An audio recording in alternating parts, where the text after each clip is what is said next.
Hello and welcome to Nikolai's genetics lessons, and the first question would be vectors are. So we have to give a definition, and in short words, vector is going to be a DNA that is capable for self-replicating in another cell which carry foreign DNA with it. There are four major types of vectors, which are plasmids, viral vectors, cosmids, and artificial chromosomes. So now we can choose the correct answer, and it's going to be answer C, molecules that are able to covalently bond and carry foreign DNA into cells. So this is going to be another definition of vector. And the next question or another definition would be electroporation, what it is, and you have to choose one of these answers. Take a look at this picture, and you see here is electrocompetent cell. What does it mean?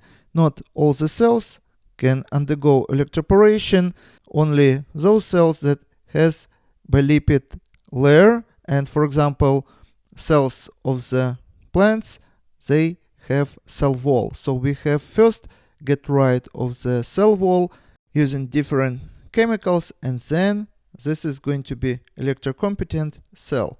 Next step would be to create a mixture of, say, bacteria and plasmids, and plasmids are not going to penetrate bacteria because bacteria has a layer that protects it from its surroundings.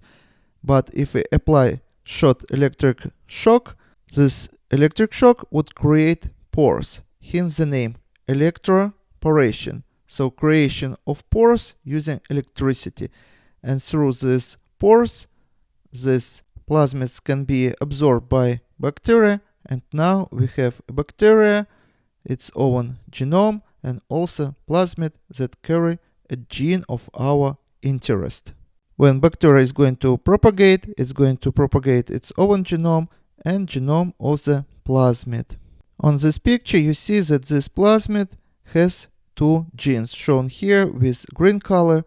One gene would give a resistance to certain antibiotic, and even if only one out of millions of the bacteria took this plasmid, this bacteria would survive if that antibiotic would be added in the mixture. This is how we are going to get pure mixture of the bacteria that carry this gene of our interest. And the last step would be to stimulate this bacteria to produce the protein of our interest.